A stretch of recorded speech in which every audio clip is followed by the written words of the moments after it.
Bienvenue au podcast Connexion primordiale, série en balade avec Paul. J'ai préparé une petite conférence pour YouTube sur 3 choses que nous ne faisons pas en IMP.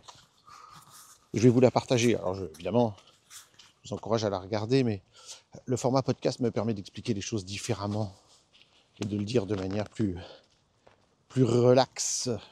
Entre autres parce que le but sur YouTube de cette petite conférence, c'est d'être très très très courte. Donc 3 choses que nous ne faisons pas en IMP. Et donc évidemment là, dans le podcast, c'est un peu la version longue pour vous expliquer le pourquoi de ces choses-là. Première chose qu'on ne fait pas en IMP, on ne fait pas de bilan. On ne fait pas de bilan des compétences de la personne, je ne sais pas moi, scolaire, corporel, postural. On ne fait pas de bilan comme des gens pourraient croire ou s'attendre sur les réflexes. On ne va pas faire un bilan des réflexes archaïques. On ne va pas à blanc comme ça faire un bilan des réflexes archaïques, posturaux, réflexes du visage, quoi. Non, on ne fait pas ça en IMP. Alors je vous dirai après qu'est-ce qu'on fait en IMP. Ça peut étonner, mais on ne fait pas de bilan. Il n'y a pas, on n'est pas d'accord avec le fait d'avoir des séances, première séance bilan, deuxième séance, on vous montre quoi faire. C'est pas la philosophie de l'IMP. On va le voir, la philosophie de l'IMP, c'est justement de montrer aux gens des mouvements, de leur donner des choses pour s'autonomiser. Et le bilan ne permet pas ça et est contradictoire avec notre approche. Si vous allez voir votre prof de yoga, il ne va pas vous faire un bilan, ça n'a pas de sens. On va voir, il y aura des observations qu'on va faire. Mais on y revient dans un instant. Donc première chose, on ne fait pas de bilan en IMP. De quoi que ce soit. Deuxième chose, on ne fait pas d'anamnèse. C'est-à-dire on ne pose pas des questions à la manière d'un thérapeute de quels sont vos antécédents, quand est-ce que ça a commencé, est-ce que vous avez déjà eu tel et tel problème, est-ce que dans le passé, comment s'est passée votre scolarité. Et bien sûr, si on travaille avec des enfants, c'est la même chose. Il n'y a pas de comment ça s'est passé l'entrée à l'école, et quand il était petit, est-ce qu'il a marché à 4 pattes, comment s'est passé l'accouchement, tout ça. Il n'y a pas de ça en IMP. Ça ne veut pas dire que les gens ne vont pas éventuellement nous en parler à un moment donné en fonction de ce qui va se passer dans la séance, mais il n'y a pas de questionnaire d'anamnèse que l'on fait avec les gens qui servirait à soi-disant comprendre des choses sur la personne et d'orienter notre séance. Non, puisque le but de notre séance, c'est de partir sur des observations que va faire la personne par rapport à un objectif donné, et que ce qui compte, c'est ce que ressent la personne. Donc peu importe le passé, d'autant plus que poser des questions du type comment s'est passé l'accouchement, etc., sous-entendrait que la manière dont s'est passé l'accouchement indique le pourquoi du problème de la personne. Est-ce que ceci, cela ? Non. On n'a pas besoin de savoir le passé de la personne, et j'ai même envie de dire au contraire, parce que ça peut nous induire en erreur. Si j'apprends que la personne a eu des difficultés justement au niveau de l'accouchement, enfin de sa propre naissance, peut-être que dans ma tête, je vais me dire « Ah ouais, il y a tel et tel réflexe, nanana. » Non, ça met des idées dans la tête. Et puis je ne sais pas si la personne, elle a été suivie en ostéopathie, s'il a eu des chocs, etc. S'il y a des choses qui ont renforcé ce, entre guillemets, traumatisme supposé de la naissance, ou si au contraire, il y a eu des choses qui ont contrebalancé les choses et qui les ont équilibrées en définitive. Donc ça sous-entendrait qu'en plus de poser toutes les questions, il faut que je pose sur qu'est-ce que vous avez vécu dans la vie, de poser toutes les questions sur est-ce que vous avez vu un ostéopathe, est-ce que vous êtes allé chez le kiné, est-ce que vous avez eu ci, est-ce que vous avez eu ça, et plus tard dans la vie, est-ce que vous avez eu des chocs et des machins. Il faudrait au moins une heure qui nous induirait en erreur dans 90% des cas, et qui nous éviterait de regarder la personne telle qu'elle est au moment où on la voit, qui est finalement la résultante de son inné et de son acquis. Donc j'ai besoin de savoir, de rien savoir de son... Enfin, c'est pas que je ne veux rien savoir de son histoire. À un moment donné, il va se passer des choses pendant la séance ou les séances, et les gens vont nous parler un petit peu d'eux, ils vont dire, bah tiens, peut-être que ce que vous me dites me fait penser à ça et ça que j'ai vécu dans la vie. Et la réponse, et il me pose toujours la question de savoir, est-ce que vous pensez que c'est lié à mes difficultés ou à ceci ou cela? Et je dis, bah peut-être, mais un être humain, c'est extrêmement complexe. Donc, personne ne peut dire que c'est cet événement-là ou cette chose-là qui serait la cause de telle chose. Vous savez, un humain, c'est éminemment complexe. Il faut des millions de paramètres littéralement pour qu'un être humain soit ce qu'il est. Toutes nos expériences de vie, tous nos traumatismes, tout ce qu'on a vécu dans la vie, depuis notre conception, la vie fétale, etc. Ça fait tellement de choses, et comment on mange, et comment on réagit intérieurement, et quelle est même notre résilience personnelle, notre histoire familiale. Waouh, bien malin qui serait capable, à partir enfin, ce serait impossible de réunir toutes ces informations et d'en tirer des conclusions. Et il y a le microbiote, il y a... Enfin, je veux dire, le nombre de paramètres est incommensurable.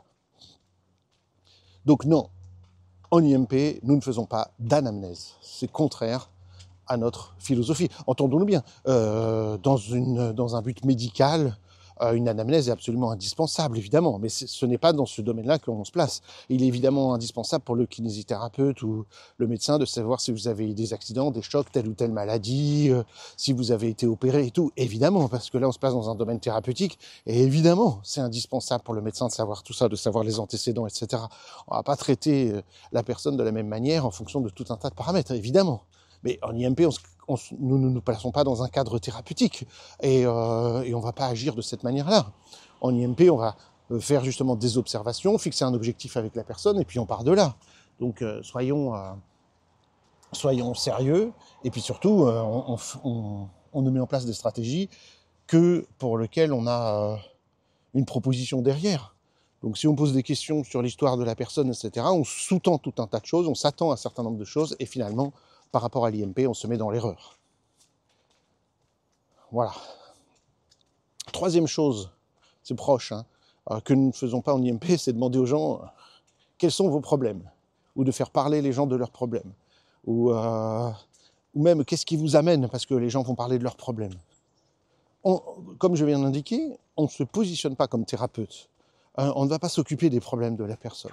On va tout de suite s'occuper de qu'est-ce que vous voulez accomplir. Là, depuis un peu plus d'un mois, comment on pourrait dire, me paye les services d'un coach pour me remettre au sport, etc., etc. Et donc, la première chose qu'il m'a demandé, c'est qu'est-ce que tu veux obtenir? Qu'est-ce que tu veux faire? Est-ce que tu as des résultats? Évidemment, en premier, il ne savait pas que je voulais me remettre en forme, tout simplement. Donc, première question, c'était est-ce que tu veux t'entraîner pour passer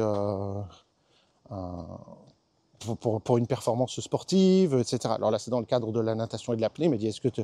Voilà. Non. J'ai dit, non, c'est pas du tout ça. Je veux prendre les services d'un coach pour savoir quoi faire et surtout être motivé au quotidien et pouvoir tenir dans la durée et pouvoir me remettre en forme à tel et tel niveau et machin et tout. Donc tout de suite, il m'a orienté sur, voilà, quelles compétences il faut développer. C'est exactement ce qu'on fait en IMP et pas autrement. Donc ça ne m'intéresse pas de savoir tous tes problèmes, tes difficultés, tes machins. Tu es aujourd'hui là dans ta vie et tu veux faire quoi? Tu veux faire quoi? Vers quoi tu te tournes? Donc ce qui nous intéresse en IMP, non pas qu'on rejette le passé de la personne, si de temps en temps elle va évoquer des choses qu'elle a vécues dans son passé, mais nous, ce qui nous intéresse, c'est, ok, aujourd'hui, tu as vécu tout un tas de choses, tu as rencontré éventuellement tout un tas de difficultés, etc. Et donc, maintenant, avec toute ton histoire de vie, tu veux faire quoi? Vers quoi tu t'orientes? Et c'est la même chose quand on reçoit des parents avec leurs enfants qui viennent nous voir motivés par entre guillemets, des difficultés scolaires. Ce qui m'intéresse, c'est quelles compétences, toi, tu veux développer? Qu'est-ce que tu veux faire mieux? Lire, écrire, te concentrer, te faire des amis, jouer à un jeu, te coordonner, marquer plus de buts au foot. Qu'est-ce qui, toi, te motive? Quelle est ta direction? Vers où tu veux aller? De quoi tu as besoin aujourd'hui dans ta vie de faire appel comme compétence pour continuer à progresser? Parce qu'on est tous sur un chemin.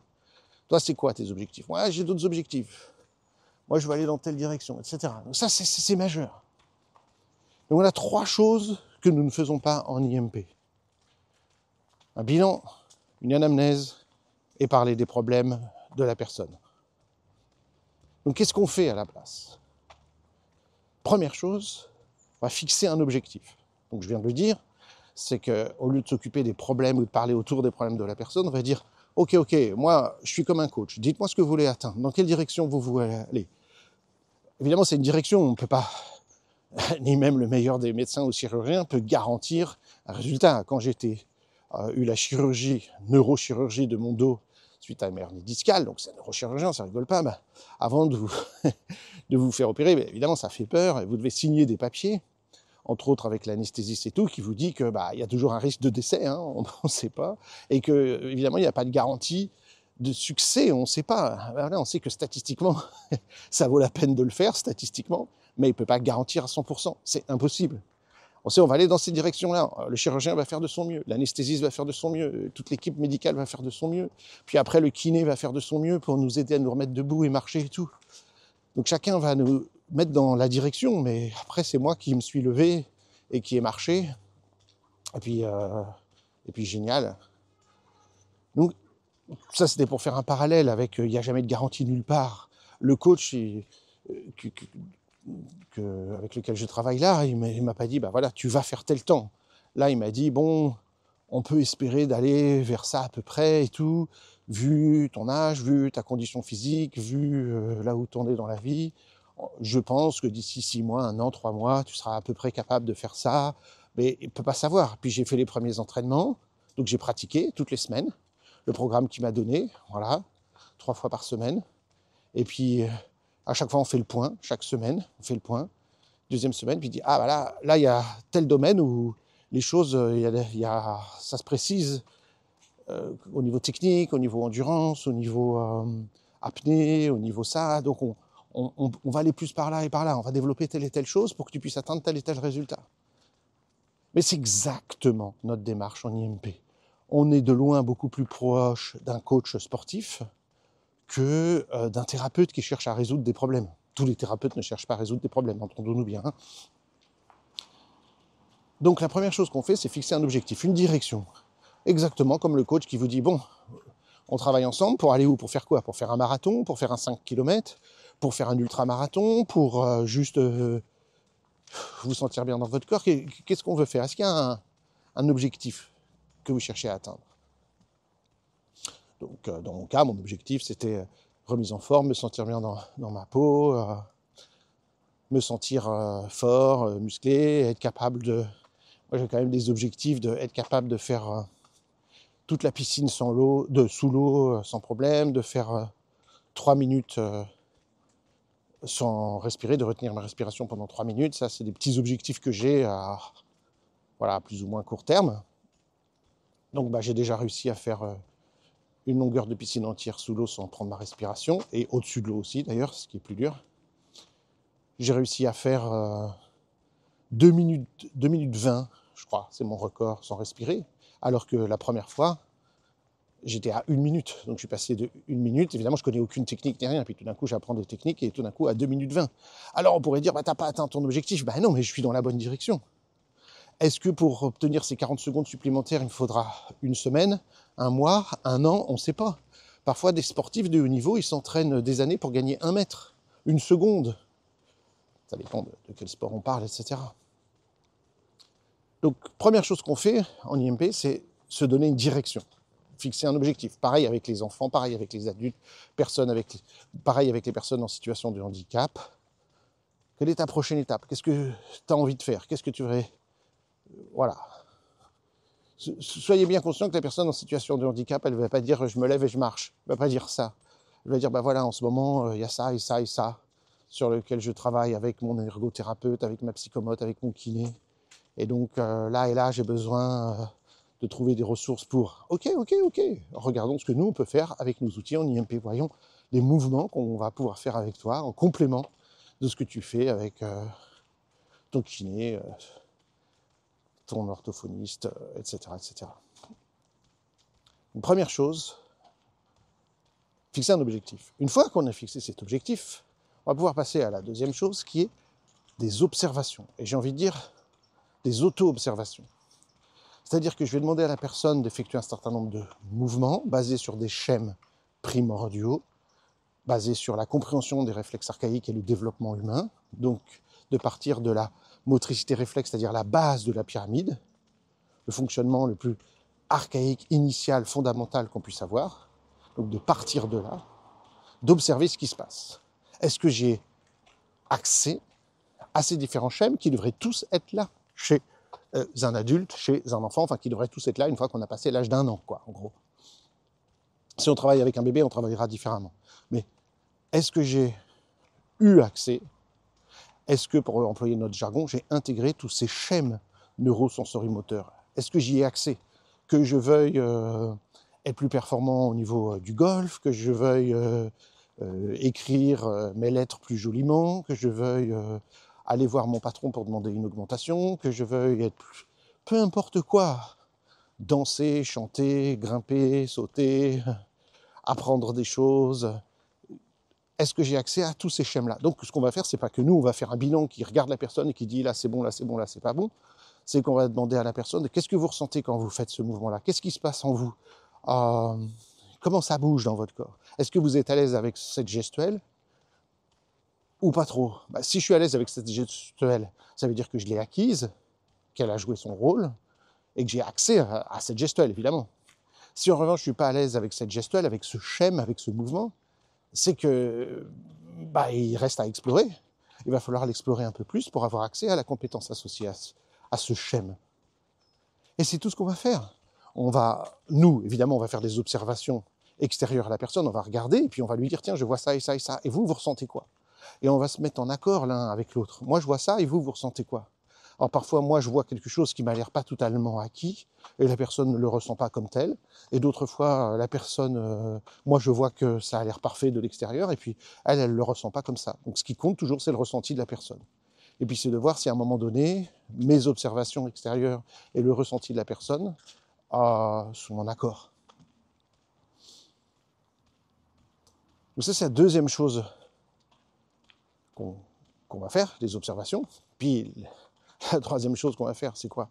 Mais c'est donner les mouvements qui vont permettre de développer les schèmes dont on a observé qu'il fallait, entre guillemets, travailler dessus. On va donner des mouvements.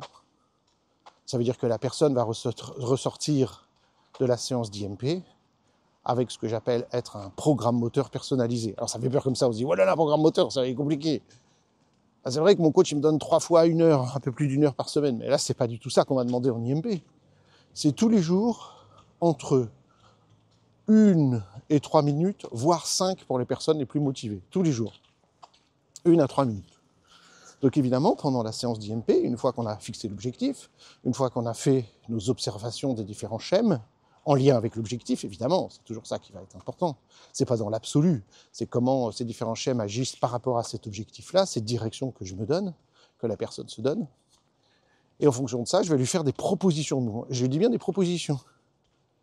Un peu comme mon coach, il me demande, est-ce que tu es à l'aise pour faire du dos crawlé, que je peux te donner du dos crawlé? Ah non, je me prends l'eau dans la figure, je bois la tasse à chaque fois. Ok, à la place, je vais te donner ça. Puis, au bout de 2-3 séances où il m'a donné ça, tout d'un coup, je suis à l'aise pour faire le dos crawlé. Ah, super. Mais au début, j'ai dit non. Il va pas me forcer à faire du dos crawlé qui me met mal à l'aise et qui fait que j'ai l'eau dans le visage et que je bois la tasse et que je vais abandonner mon programme moteur dès la première semaine, mon programme de gym dès la première semaine. Ben, c'est la même chose en IMP. Voilà, par rapport à ce qu'on a vu, voici les propositions qui existent en IMP. Alors, il y a 4 grandes propositions. Des mouvements, des remodelages, de la respiration et des automassages. Donc, en gros, on dit, voilà, vers quelle branche de ma petite... pourquoi je parle de branche? Parce que moi, je représente ça sous forme d'un dessin qui forme un X, et chaque branche du X, c'est une de ces 4 choses. Ça fait comme des 2 bras et 2 jambes d'un bonhomme. Donc, voilà. Et si personne me dit, voilà, de la respiration, et paf, on part sur des exercices de respiration. Si elle me dit des mouvements, on regarde, alors je dis, voilà, dans le mouvement, il y a ça et ça. Et nous, on appelle ça un menu, à l'instar de ce qu'on dit en brain gym, éducation kinesthésique. C'est-à-dire que quand vous allez au resto, on vous donne un menu. Est-ce que j'ai envie de viande? Est-ce que j'ai envie de salade? Est-ce que j'ai envie d'un plat chaud? Est-ce que j'ai envie d'entrée ou pas d'entrée? Ou je préfère plat dessert? C'est toi qui choisis. Est-ce que tu veux à base de légumes, à base de féculents? C'est toi qui choisis. Par exemple, nous, à la maison, on n'a jamais fait de notre vie des frites, on mange pas de viande rouge, il n'y en a jamais à la maison, on n'achète pas ça, on mange pas de... Tout un tas de choses, on mange pas. Voilà, on était en stage, exceptionnellement, on est allé au restaurant, ce qui ne nous arrive pas à chaque stage, donc c'est pas une fois par mois. Hein, l'anecdote que je suis en train de vous confier, c'est très rare. Et là, tout d'un coup, une envie très bizarre, on est à un restaurant, ils proposent des cheeseburgers avec des frites. Et tu dis, ah bah là, ça, j'ai pas mangé ça depuis, je sais pas, depuis que je suis ado. Donnez-moi ça, un cheeseburger avec des frites. Bon, les frites n'étaient pas bien cuites et le cheeseburger n'était pas terrible avec un... J'étais pas dans un... J'étais dans un bistrot parisien. Bon, c'était décevant. Mais j'ai testé quelque chose de différent. Ben, c'est exactement la même chose qui est possible ici. Est-ce que je vais prendre quelque chose qui m'a l'air comme de tous les jours ou de faire quelque chose d'autre? Donc on va avoir différentes propositions qu'on fait à la personne. Et puis évidemment, si elle ne sait pas de quoi... Évidemment, les premières fois qu'on voit les gens, ils ne savent pas qu'est-ce que c'est cette histoire d'automassage, de mouvement, de remodelage ou de respiration. Donc on va donner 2-3 petites explications. Comment vous ressentez? Est-ce que vous avez envie d'être plus actif, de plus réceptif? Est-ce que vous avez plutôt envie de bouger, de recevoir des trucs, machin? On va discuter un peu avec la personne pendant ça. Quoi, ça prend 1 ou 2 minutes hein, pour lui expliquer en gros. Si en plus on a des petites affiches avec les dessins de ce qu'on fait, etc., ben ça peut donner envie à la personne. Et puis à partir de là, eh ben on fait un mouvement, 2 mouvements, 3 mouvements. On fait un premier mouvement ou une première technique ou un premier exercice respiratoire ou un premier automassage. Puis on demande à la personne de s'observer. Tiens, qu'est-ce que ça fait dans votre corps, dans votre tête, comment vous vous sentez, dans vos yeux, comment ça bouge, dans vos schèmes. Si on avait déterminé tel ou tel schème associé à tel et tel réflexe, ben on réobserve ce schème, ce réflexe. Et puis, est-ce que ça change des choses? Comment vous vous sentez par rapport à votre objectif? Est-ce que vous voulez essayer autre chose, faire autre chose, expérimenter autre chose? La personne dit oui, dit non. Si elle dit non, bah, ça vous suffit ce mouvement-là, oui. Alors on montre bien toutes les variantes et comment on va pouvoir le mettre en place dans la vie de tous les jours, le matin, l'après-midi, etc. Comment ça va se mettre en place. Et puis c'est tout. Puis revenez me voir quand vous avez un nouvel objectif ou si vous voulez continuer à travailler sur cet objectif, si c'est nécessaire. Si la personne dit j'ai besoin de... Ah, je sens que j'ai besoin d'autre chose, on dit bah, plutôt un automassage, un exercice de respiration, des mouvements. Dans les mouvements, vous voulez plutôt des bercements, des mouvements comme le bébé, de yoga bébé, c'est ce qu'on a, les resets. Est-ce que vous voulez plutôt des mouvements comme ci, comme ça? Voilà, on fait. Et si elle dit je veux un troisième, on fait un troisième. Après, évidemment, on a un certain temps qui est imparti. Lors d'une première séance, en général, on n'a pas le temps de montrer 36 000 choses. Hein. On montre une chose ou deux, c'est déjà beaucoup. La personne, elle fait ça, et puis elle décide de revenir dans 3 semaines. Ça dépend de son âge, ça dépend de sa motivation, ça dépend de tout un tas de facteurs. Et puis elle vient, et puis on repart à zéro. Qu'est-ce que ça veut dire on repart à zéro? C'est quel est votre objectif aujourd'hui? Est-ce que c'est une nouvelle étape dans votre objectif de la dernière fois? Ça c'est fréquent. J'avais un objectif un petit peu vaste comme ça. Par exemple, moi, la première fois, le coach m'a dit tu t'attends à quoi comme résultat et tout? J'avoue que j'ai pas d'idée puisque j'ai pas de point de départ véritablement. Je sais pas si je suis capable de faire une longueur sous l'eau, 2 longueurs sous l'eau, une demi-longueur sous l'eau, par exemple. Et je ne sais même pas là, à ce moment où on se parle, si je suis capable de faire 30 secondes pour retenir ma respiration ou 1 minute ou j'en sais rien. Je ne sais pas si je vais être capable de suivre un programme d'1 heure 3 fois par semaine. Je pas trop. Donc il m'a dit tu vas faire, je vais te proposer 3 trucs, enfin 3 programmes, tu vas les faire. Et puis dans 1 semaine, tu prends tes notes de tes sensations et de tes performances, de comment tu as fait chaque chose que je t'ai donné dans tes 3 programmes. Et puis à la fin de la semaine, on fait le bilan. Et puis on voit, et je te donne un nouveau programme et j'ajuste. Donc il y a des trucs où il se disait, je vais y aller doucement. Puis finalement, ça va bien, il m'en donne plus. Puis d'autres choses où c'était trop dur, il va simplifier le truc. C'est exactement notre démarche en IMP. Et donc tout d'un coup, il me redemande, alors là, on va dans quelle direction? Finalement, là, maintenant, j'ai envie d'être capable de faire ça parce que là, je me rends compte que j'ai plus de besoins là. Et puis là, par contre, c'est plus facile. Ok, même chose en IMP. IMP s'appelle intégration motrice primordiale. Donc on veut intégrer au niveau moteur des mouvements primordiaux pour aider la personne à aller dans une direction et d'intégrer les choses au niveau où elle veut intégrer les choses, dans le domaine dans lequel elle veut intégrer les choses. Donc voilà ce qu'on fait. Donc voilà une petite présentation comme ça de l'IMP différente. Qu'est-ce qu'on ne fait pas en IMP? On ne fait pas de bilan, on ne fait pas d'anamnèse, et on ne parle pas de nos problèmes. On ne fait pas de thérapie, si je puis dire, orientée problème. À la place, on va fixer un objectif, on va procéder à des observations pour que la personne puisse ressentir ce qui se passe dans des schèmes primordiaux par rapport à son objectif. Et 3, on va trouver des pratiques de mouvement à pratiquer au quotidien pour aller dans la direction qu'on a choisie. Voilà ce qu'est l'intégration motrice primordiale. Merci de m'avoir écouté. Et puis, je vous dis à très bientôt.